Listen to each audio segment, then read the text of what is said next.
couple topics we were thinking about coming up with and doing here over the next few weeks and getting back on track.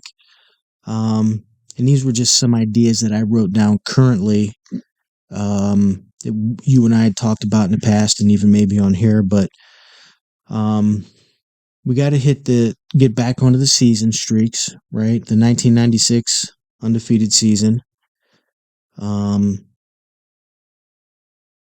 One of 4, right? I think that's an important one to hit on. Yeah. And then follow that up with the 1997 state run. And I'm sure there are multiple aspects you could do on both of those, right? With people that were involved in it, some of the big games that happened during those times. Bob Gessler. He's another one. He's one that might be tough to follow his coaching career. Maybe not at the collegiate level, but just everywhere. Jeff Gessler. Yeah. Jeff Gessler, too. That's right. Bob's doing radio now. He is. He had his guy do a spot with me a couple weeks ago. I look forward to Bob coming on and just hope he doesn't bring the emu. We may have to have some time with the emu. We had Solly lined up and schedules didn't work out, so we'll circle back to Solly when he's in town. One of the things that I always like is when you have people kind of give some ideas. There was some thoughts on unsung heroes, an unsung hero team. Yeah, brothers. Yep, you talked about the brothers. That may be a multiple episode. How many brothers do you say there were?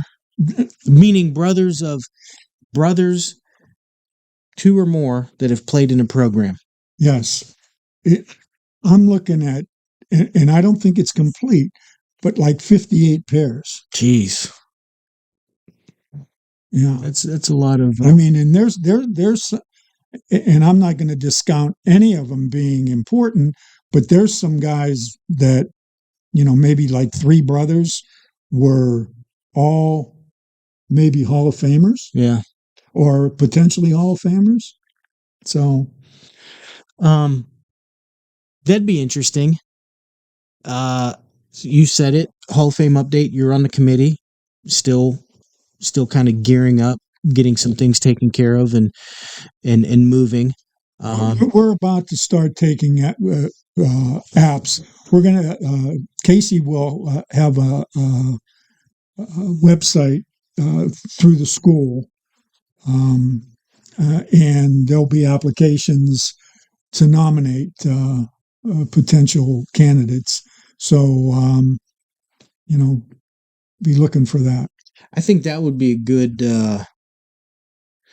one maybe to do just solely on, right? Like, what does it look like? Because, the conversations, not from multiple people is, well, how isn't this person in the Hall of Fame? How isn't that person in the Hall of Fame? What's the process? You got to nominate. Here's the form. What happens after the form's there? You just inform everybody, so that nobody's missed, or if somebody wants to nominate them, how do they do it? Yeah, and maybe a good guy to we could have in on that would be Chris Samarone, okay. who has become. He's already in the Hall of Fame. He's become, we put him in as a permanent member on the committee. He's rewriting the bylaws for us as we're getting off the ground. So, and he, not only a great player for us, All-American at Youngstown, and he'd be a great guy to have on. I think. Yeah, you could get 2 aspects of it. Yeah. A brother. And a brother. Yeah. His brother was equally a good player. Yeah. And is my doctor, Charles Samarone. I still think he might be taking patient. I don't know. For a small price, you could put your ad up there, right? Still gonna work on the all decades team once we kind of get through some of these other things that we've talked about, meaning, going through the decades, kind of taking some positions and paring some guys down. We mentioned that previously. And maybe we could get, I know we potentially had them and rather than zoom them in, I'd like to have them in live, Brad. Yeah. Maybe in conjunction with that 2000 team that was AP state champions. Yeah. Yeah. I mean, there's the ideas are endless. Brad was on here when he's in town. One thing that's always interests me, and I don't know if you know this story, was I've talking to Keelan Dykes recently. Are you familiar with their 2007 season? The first one that after my tenure. Yeah. Yeah, I mean, they they were. It's kind of even nationally. Pat McAfee was on a team. You know who Pat McAfee is? Yeah. Okay, so he was on that team on the West Virginia Virginia team. Okay. Yeah, so he,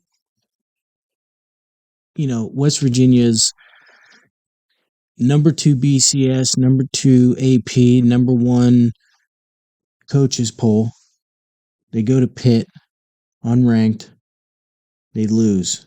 Always a big rivalry. Yeah, the backyard brawl. Yeah. And the stories that he kind of tells about it, they were one game away from the national championship, going to playing it. Pat White, Steve Slayton, Keelan Dykes, just loaded with talent. And that would be an interesting conversation to have, because I've talked to him about it on the phone. And it's really, it's to get to that level. Yeah. To get to that, the threshold of doing that, it'd be an interesting conversation to have. I'd like to do something with that, because there's not many guys that can talk from that perspective, and he's good with it. Still burns him a little bit, but maybe he can get Pat McAfee and Lee Corso to come in. I think Pat McAfee's a little too big at this point. He's got it going. Yeah. All right, so we'll be back with. We're gonna kind of continue recording, start getting some of these topics out here. And we'd like to hear from the people out there that, if there's something on your mind that maybe you'd want us to try to touch on, we'd love to hear from you. Yeah, and we got to get it in the winter months. Strike while the iron's cold right now. Yeah. Because when those golf clubs come out, it's fair. You never know.